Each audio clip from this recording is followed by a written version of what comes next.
Hi everybody, welcome to The Edge Confidential. I'm here with Chad from Hopeaholics. How are you today? I'm doing great. How are you? I'm good, thank you. I love the name. So Hopeaholics, that's a really cool name. When you really think about that, right? Like, we're alcoholics, right? Yep. And like, we were obsessed with that and focused on that, and that was like our life.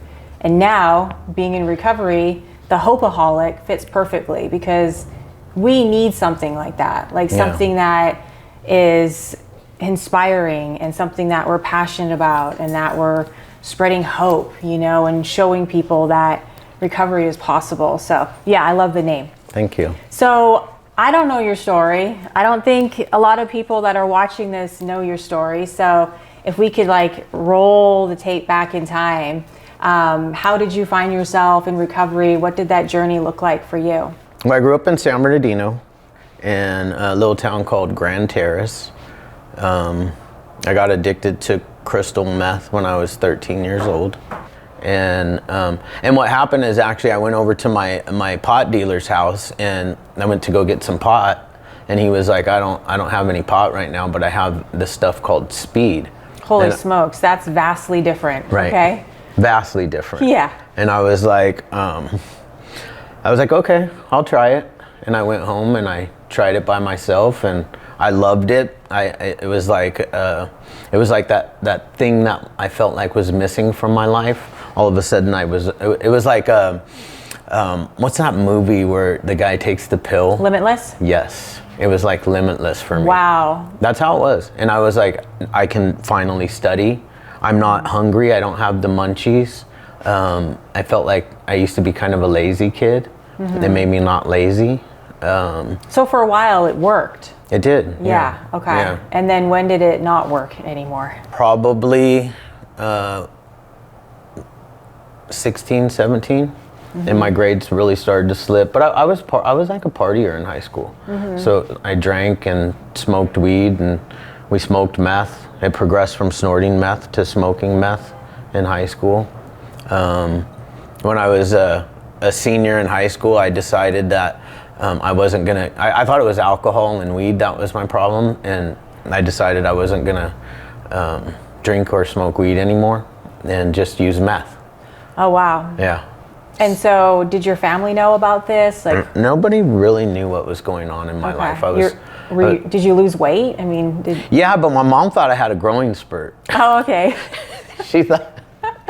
Okay. She literally thought that I went from being like, you know, I don't know. I didn't grow at all. I just went from being like a chubby kid to a skinny kid. Mm-hmm. So I probably looked taller. Okay. But yeah, I never grew after 8th grade, so I've been the same height since. I started intravenously using meth, which spiraled out of control quickly. From 18 to 23, I spent 3 years locked up in the county jail. Never went to prison, but you know, back then everything was a felony. You got busted with a little tiny, you know, chip of speed and you were going to jail. Mm-hmm. In December of '96, a judge was going to either send me to prison or he gave me another choice to go to rehab for 365 days.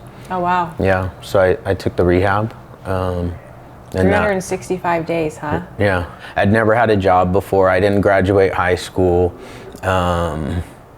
I was homeless for 5 years, in and out of jail. But yeah, so the judge gave me my first opportunity to get clean, and I did, and I stayed clean for about 3 years. And I started accomplishing things during that time. I became a fitness trainer. I got my first job at the Structure men's clothing store at the Mission Viejo Mall, and I worked my way through that company and became a manager. But I really loved fitness, so that was the direction that I wanted to go. Although when I left rehab, everybody said to me, you should probably work in treatment. And I was like, no, I don't want to do that. And so I didn't. But long story short, I ended up relapsing in December of '99. and I was out for probably about a month, and went back to rehab. Met the love of my life in rehab, right? Yeah. Here it comes. Yep. There's always the story. Right. Right. And then we were going to work the steps together and stay clean together, and she ended up getting pregnant. We ended up splitting up, and I ended up going out on a really gnarly run. I was buying and selling meth from these Chicano gang members in LA and taking it back down to San Bernardino and selling it. And on December 9th of 2000, I was driving down the 10 freeway in Pomona, and we were going, a friend of mine, we were going to pick up, and he was in the car in front of me, and I fell asleep driving. And I rolled my car off the 10 freeway, just like end over end. Oh, wow. And I woke up in the hospital. Okay, so you don't remember. I mean, I remember parts of it. Yeah. I like woke up when my car was spinning. I remember it rolling. I don't really remember much after that. And you woke up in the hospital. Yeah. And that didn't stop me. I got out of the hospital and went back out to the same place that I was going to in LA, and that night I was sitting there, and I smoked some weed with these guys, and I looked around, I got paranoid, and I looked around the room, and I was like, man, you're with some stone cold killers. And I got paranoid, and I called my mom, and my mom was crying, and she was bawling crying, and she was like, you just had a little baby girl. And I hung up the phone, and I remember sitting there and having a moment of clarity, like I just don't want to do this anymore. And I probably prayed, and I was like, God, can you just get me home just to change my life? Because I knew that there was a different way to live. It's hard for me to talk about my past because I don't even know that guy anymore. I don't really remember. I can tell you that I was a wannabe gangster, you know. I grew up in that era of Tupac Shakur and, you know, gangster rap, and I'd wear a whatever you call a bandana backwards like Tupac, and I got busted it because I look like such a bust driving down the street. I look like a what do they call it? The Malibu's Most Wanted. Yeah. For sure. I mean, that was the Malibu gangster, you know? And now we don't even recognize that person, No, I don't. But I really don't. But it's so beautiful because that person got you to be who you are today. Right. Right? And our past make us who we are today, you know? And I mean, my past gave me my career. Right. You know, most people go to college for their career. And that's one of the greatest things that you can get out of being an addict and an alcoholic. Like, God left me here that day of that accident to help other people that suffer from the same that I suffer from, which really isn't drug addiction. It's issues up here in my head. It's self-esteem issues. Yep. It's my mindset. It's how I think about myself. It's trauma, whether real or perceived. I've done a lot of work to get to where I am. That's right. Like, I've never stopped working on myself throughout this whole process. Like, I'm not that guy that walked into recovery, and I was for a minute, for the first 3 years, I was that guy. Yeah. I was that guy that got it the first time until I wasn't. Until you weren't. Yeah, and then I picked up, and thank God I did, because I really think I would have been an arrogant prick and been judgmental of people who struggle, like struggle going in and out. I don't know if I could have related to them. And it's like, now it's like, man, if somebody's struggling, I just love them. Yeah. There's no judgment. What are some tips for people that are having a really hard time getting that motivation, being consistent, you know, having that routine, which is so important? What would be some tips for people? I mean, really, just the tip is don't give up. Just like hang on to that little glimmer of hope. Because even if that's all it is, just for today, right? Just for today. Just a little glimmer of hope that, like, you can actually get through this. And I mean, there was days where I didn't want to, like I wanted to die. Like my family had left me. I had put my new wife through the same hell that I had already put my first wife through. I mean, it was all these things started building up, and thank God. See, I always thank God that that He sent His angels in a green uniform with guns to rescue me from myself, because I don't think I would have made it. So what does that look like now with your family, the relationship? You know, a lot of times it takes families a lot of time to build that trust again and really see it. You know, we get clean and sober and it's like, okay, well, I've changed, I've done this work, and they're still sitting there going, I don't know. What did that process look like for you and your family? I don't know. I'm Dr. Jekyll and Mr. Hyde, so like they know. My family has actually done work, and they know the difference between the disease and the real Chad. So do they still worry? I don't know. I don't think so. Maybe my wife does occasionally, but I don't think so. The process was, you know, everybody's just so happy when I get clean. The relationship, it does take time for them to stop worrying, you know, but my parents never really asked me, hey, did you go to a meeting today? Or what are you doing? Because they did their own work. And I think that's key, and what people need to hear is that they did their own work. Right. And that needs to happen, because it cannot just, it's the whole family, you know, everyone needs to do their own work. So yeah, I think that's really valuable. I will tell you that that when I look at because I put my daughter, the one that I was talking about earlier, you know, I put her through hell during her, you know, most important years of her life. And then she didn't have a mom. You know, she didn't have a mom to lean on when her dad, because I've been the parent. Even though she had a stepmom growing up, it just was never the same. That relationship was never the same. And I was the dad. I was always there. I was taking her to everything, you know, softball, you know, birthday parties, whatever it was, I was there, and then I wasn't. Then she was like 12. And I have regrets, because like her first day of high school, the night before her first day of 9th grade, I relapsed. Oh, wow. And I couldn't even take her to school. So what did that forgiveness process look like for yourself? So I used that type of pain that you just saw, that like emotional pain, as motivation to not repeat that type of behavior. I use that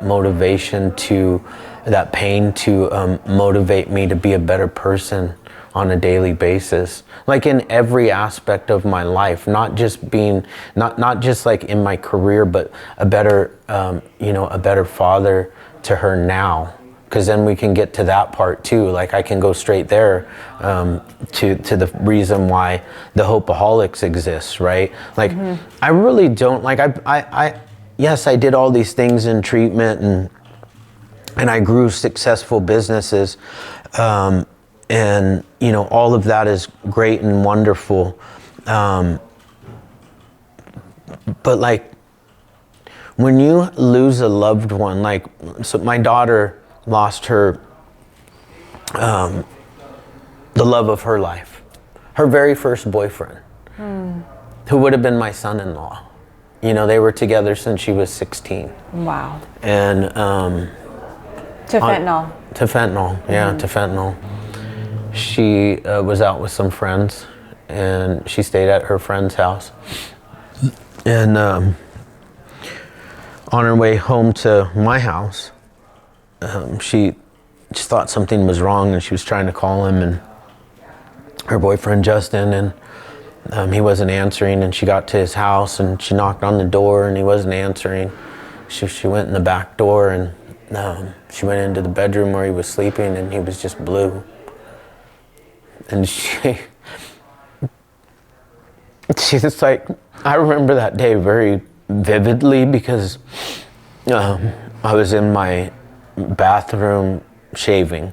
When you're bald like me, you have to shave your head like almost every day. And I had shaving cream on my head, and I was just doing my normal Sunday routine that I do. And I saw my phone ring, and it was my daughter. And I looked down, and it's like, it's really weird that she's calling me at 7:30 in the morning on a Sunday. I picked up the phone, and she was just screaming. She didn't know what to do, you know. And she was just yelling, "Dad, Justin's gone." And then you go back through your head, and like all these things that you think as somebody who works in treatment, like I saw signs of stuff. So you guys didn't know that this was going on, there was a problem or anything? No. Like they had, he actually lived with me for like 5 years, and they had gone through a little breakup because he had been drinking, and he was doing better, at least she thought. But that night he went out and bought what he thought was a pressed Percocet. Oh, wow. And it had fentanyl in it. I'm so sorry. My condolences to you and your family. Thank you. And so that started this passion project. Yeah, it did. And all the other stuff that I've done in my life it's been great. You know, I'm really like proud of those things, but like I'm most proud about this podcast that I started, because it's not about the podcast, it's not about me or my co-host Shane. It's about a movement to bring awareness to fentanyl, and not just bring awareness, because I think everybody's aware that fentanyl is out here and that fentanyl is killing people, right? It's a movement to bring all of us together to create change, and actually force change at the highest level. So I'm on a mission. Like I won't stop. I don't stop. Like that's one thing that was a gift that was given to me when I got sober, when I realized that God left me here to help other people that suffer with the same thing that I do. I have this like relentless passion that I don't stop, and I until I'm successful. You know, I want to bring more people together, because this is like a serious issue. 300 people every single day are dying from fentanyl, and most of them aren't even drug addicts like I am. You know, and that's the scary part. I mean, this is hands down a weapon of mass destruction. It needs to be viewed as that. I mean, to think that many people are dying every single day of fentanyl, and most of them aren't drug addicts. Right. Like, this is the thing, people. Like, society doesn't see this yet for what it is, and that's where this needs to come in, and people need to be educated, and people need to be joining together and making this a movement, because it's in everything. I mean, it is unbelievable. Like, we have teenagers, you know, and I'm terrified every day thinking, oh my God, you know, is he gonna take something, a pill or whatever it might be? And it's a horrible thought, but we have to think about that stuff now. So what does that look like? You're on a mission. I'm on a mission. What is your goal? And I'm sure after that goal there'll be another goal, but what is the goal right now? One of the primary goal is to have enough people joining the movement. And I like to think of the movement as not people standing behind us, but people standing beside us. Like the rooms of you know, Alcoholics Anonymous teach us. You know, we all. I kind of like the rooms of. I'm a Narcotics Anonymous guy. Is where I got most of my knowledge of the 12-step program. I just love how, like, at the end of a meeting, you hug each other in a circle, and then you say the prayer, right? I see this movement as that, and I see us. You know, I have zero problem going up and sitting in front of Congress, and that you have to have enough people to force the change. And you know how many like sober addicts and alcoholics there are. I have yet to talk to one person that's like, no, that's a stupid movement. Yeah, no, it is definitely not a stupid movement. This is what needs to happen. And unfortunately, this came for you from a tragedy, but just like your life before that, you've been able to take these negative, heartbreaking situations and turn them into a positive. And that is the whole goal. Make it be worth something. Make it be something where you're helping others, you're saving a life. Yeah. I was looking at my phone right before we started, and it was another rest in peace, literally just an hour ago. So what needs to change? I mean, I know that's a we all need open Pandora's box, but like, what are like? You want to get political? No. Yeah. What are the main things that you can see from your own personal life and experience that need to change, like now? I mean, honestly, they really need to do something about how much is coming across the border. I mean, they need to shut that down. It's insane. That this much heroin, I just don't recall ever seeing such big drug busts, and these drug busts are like enough pills to kill the whole entire country. Mm-hmm. It's like, that's insane. Yeah. Insane. In 1 month, they'll have enough drugs, they'll have a drug bust big enough to exterminate all of us if we all took a pill, right? It's a crazy thought. And I mean, I don't know anybody that doesn't know somebody at this point that hasn't been affected by this. Mm-hmm. My analogy, like, or with the government is like, what would they do if an airplane crashed every single day? Right. This is the same crisis. Yeah. They're not exterminating addicts and alcoholics. They're exterminating, your people that could be our future governors, scientists, doctors, politicians, you name it. Mm-hmm. And, it's really bad. Mm-hmm. So for people out there that want to join this movement, that want to support this, where do they find you? What are your websites, social media handles? Where do they need to go? So the best place to go is Instagram, YouTube. You can find us on the web as well. It's all at the Hopeaholics. Don't ask me how to spell it. At the Hopeaholics. Spell it out, you guys. Yeah, the Hopeaholics. Well, that's where we're at. I think what you're doing is absolutely amazing. I'm so sorry that you had to lose somebody close to you to start this. Right. But in any case, I fully support what you're doing. Thank you. Any way that I can help, wholeheartedly. Well, you helped by having me on, inviting me in here. Okay. Like, we all have to join together. It's the only way we can create change. The only way we can create change at the highest level. Mm-hmm. This isn't a joke. And it stops being a joke when it hits this close to home. Yeah. I mean, I don't think it's ever like a joke, but when it hits this close to home, my daughter is still hurting, but she's persevering through it. She also is using her pain. She's part of the Hopeaholics movement.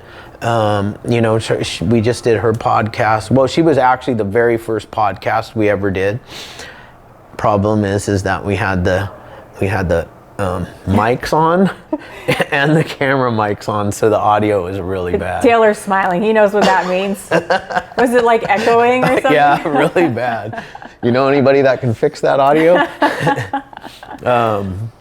And that was such a good episode because I'm going to say this. Remember how we had to stop in the beginning and you didn't want to redo the first part? Yeah. Well, because you can never do the first part as good the second time. Mm-hmm. When it's ad lib, when it's just a natural sit down with people. Like, Shane had never met my daughter. He had met her, but he had never had a conversation with my daughter before. Yeah. And it was real. Yeah. It was raw. Mm-hmm. It was the first time that we were hearing stuff. I mean, she talked about how my relapse affected her life, and it was just so powerful. I will get the audio fixed at some point, at least good enough to where people can listen to it. But we did redo her episode, and I think it was really good as well. But the Hopeaholics it's fun. We like to have fun. We want to show the world that you can get clean. You can have an amazing life. You can persevere through tragedy. You can triumph through, bad things that happen in your life.